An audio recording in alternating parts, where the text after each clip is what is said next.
আসসালামু আলাইকুম সম্মানিত দর্শক, আশা করি সবাই ভালো আছেন। আমি গাজী হুমায়ুন চলে আসলাম আজকে অত্যন্ত চমৎকার একটি রিভিউ নিয়ে, যেটা আমরা নারায়ণগঞ্জের দেহপোকে সম্মানিত একজন সুদূর দুবাই প্রবাসীর বাসায় আমরা একটি ফার্নিচারের রিকোয়ারমেন্টের কাজ নিয়েছিলাম। সেই অনুযায়ী আমরা আজকে কাজগুলো সম্পূর্ণ করেছি। আজকে আপনাদেরকে এমনভাবে ভিডিওগুলো দেখাবো, যেটা কাজের আগে আমরা একটা ভিডিও করেছিলাম, সেটার সাথে সাথে আমাদের কমপ্লিট কাজের রিভিউটাও আপনারা দেখতে পাবেন ইনশাল্লাহ। তো আপনারা যারা আমাদেরকে ভালোবাসেন, আমাদের কাজগুলো ভালোবাসেন, আমাদেরকে সাথে থাকার জন্য আমাদের পেজটি ফলো করতে পারেন। দেখতে থাকুন। আসসালামু আলাইকুম। আসসালামু আলাইকুম।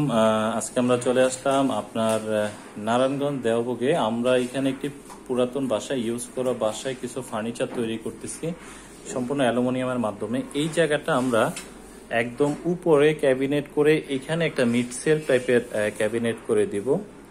এটা হলো একদম আপনার ড্রয়িং রুমের যে স্পেসটা, এইখানে উপরে ক্যাবিনেট করে এখানে একদম ফুল।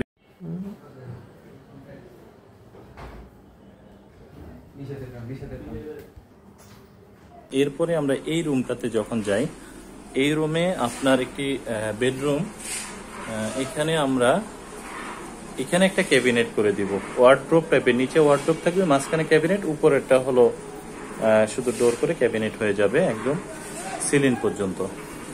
আর এই পাশটাতে আমরা এটা মাঝখানে শোকেস থাকবে, উপরে ক্যাবিনেট। এই ক্যাবিনেটটা হবে আপনার এখানে যে স্ল্যাবটা করা আছে বেডরুমের ভিতরে, স্ল্যাবটা ক্যাবিনেট গুলো করে দিয়ে এক লেভেলে ক্যাবিনেট হয়ে যাবে। মাঝখানে আমরা শোকেস করবো, নিচে ওয়ার্ডরোব টাইপের ক্যাবিনেট করে দিব। সেটা দরজাটার আগ পর্যন্ত হবে, আর উপরেরটা একদম ফুলি চলে যাবে।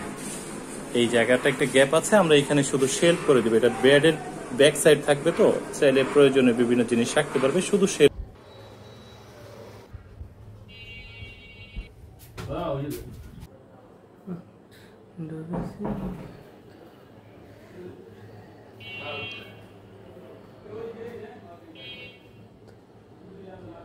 আরেকটা বেডরুম পাই আমরা।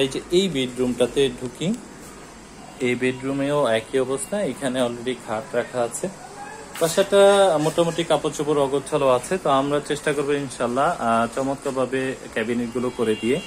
এটাও একদম উপর থেকে ক্যাবিনেটটা হয়ে এই পর্যন্ত চলে আসবে। আর এইখানে যে স্টিলের আলমিরাটা আছে এটা সরে যাবে, এইখানে একদম দরজার আগ পর্যন্ত ক্যাবিনেট হয়ে এই পাশে আমরা ড্রেসিং টেবিল করবো।